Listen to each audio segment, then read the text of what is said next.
Nous accueillons Marie Belot du service police-justice de la FIN-LCI. Bonjour Marie, merci d'être avec nous. L'affaire Epstein n'en finit plus de révéler ses secrets. Alors il faut dire qu'il y a 3,5 millions de documents qui ont été déclassifiés par les autorités américaines. Il faut en fait simplement le temps d'en prendre connaissance, qui explique que nous découvrions jour après jour des éléments. Et alors ce qui nous marque là ce matin notamment, c'est qu'il y a des témoignages de victimes françaises. Oui, en fait, c'est l'association Innocence en danger, vous savez, qui avait déjà, en 2019, signalé de possibles victimes, qui, il y a 2 jours, a fait un appel à témoins, a lancé un appel à témoins après, on le sait, la divulgation de ces millions de documents américains. Et l'association nous explique qu'en 2 jours, ils ont déjà reçu plusieurs témoignages de femmes, des femmes françaises, d'anciennes mannequins, qui expliquent qu'elles ont été violées ou abusées par le milliardaire américain ou par des complices alors qu'elles étaient mineures. L'association explique que ce sont des témoignages à prendre avec beaucoup de prudence. L'objectif de l'association, c'est d'entendre ces femmes, d'écouter ce qu'elles ont à dire et de les encourager à porter plainte. Pour l'instant, elles se sont signalées auprès de l'association, mais elles n'ont pas encore porté plainte. Et ça pourrait s'ajouter à ces 2 grosses enquêtes ouvertes par le parquet de Paris très récemment. Je vous rappelle qu'ils ont ouvert 2 enquêtes cadres, à la fois un volet financier sur de potentielles fraudes fiscales, blanchiment, etc. Et à la fois tout un volet traite d'êtres humains et possible crime sexuel qui pourrait avoir été commis notamment dans le fameux appartement de l'avenue Foch à Paris de Jeffrey Epstein.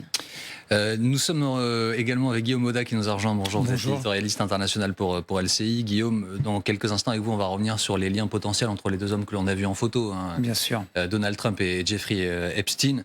Il y a un temps fort très attendu, Solène, aujourd'hui, d'ailleurs qui se poursuivra demain.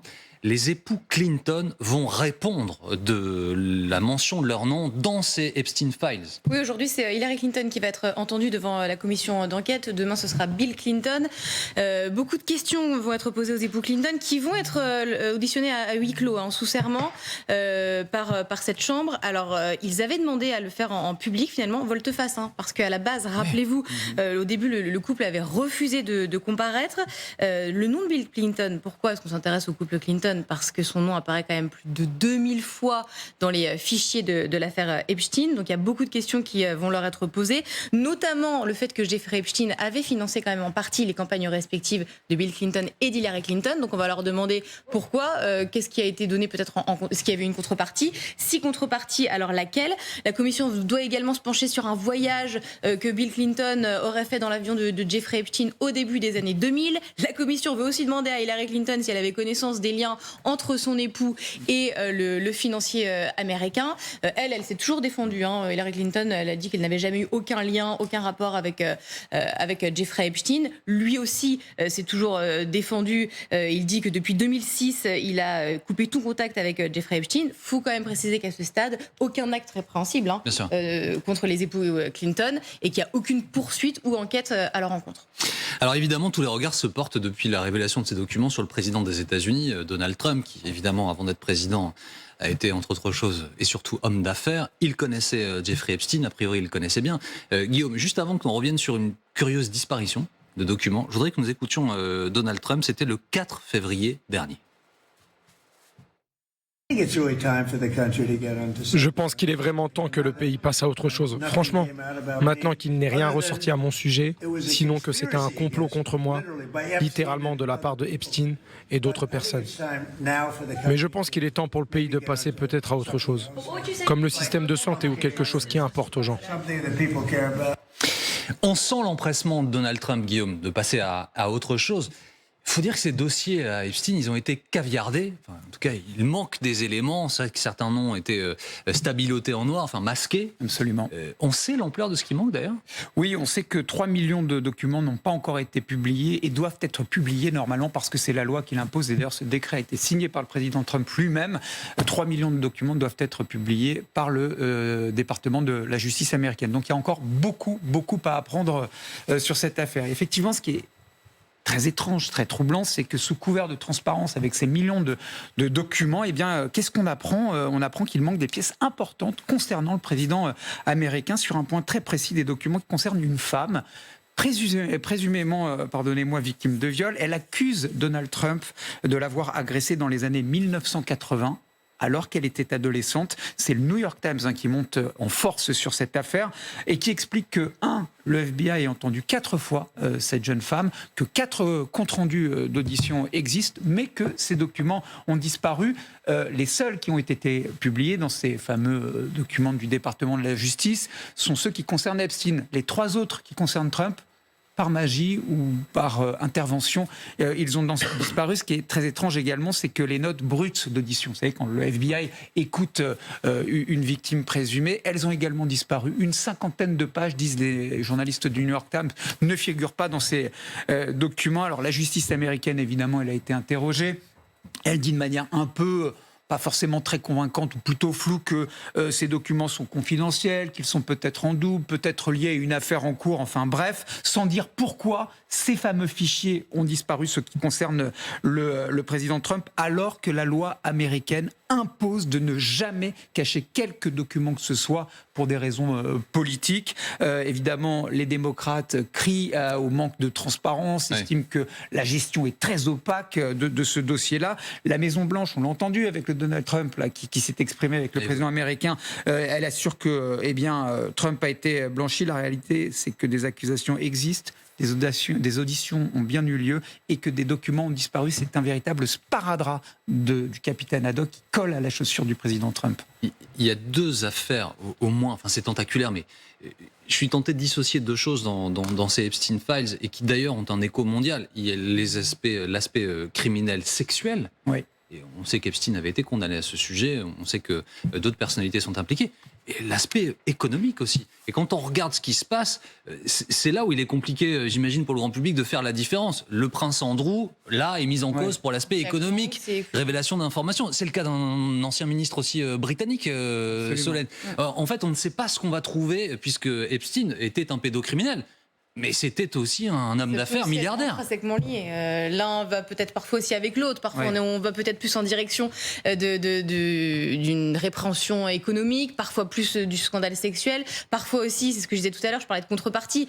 Jeffrey Epstein pourra avoir payé une campagne ici, pouvoir acheter ceci pour quelqu'un d'autre. Et il faut savoir en échange de quoi, quelle contrepartie, qu'est-ce qui a été, est-ce que c'était pour cacher quelque chose. Donc c'est pour ça que tout peut être lié, mélangé, et ça va être extrêmement difficile pour la justice américaine de tout démêler, et ça va prendre énormément de temps, mais on le constate déjà là, et vous l'avez précisé tous les deux, je crois que c'est vous Marie, mais il y a encore, non c'est Guillaume, mais il y a plus de 3 millions de dossiers encore à révéler, donc c'est-à-dire qu'on connaît la moitié, ça va être très long.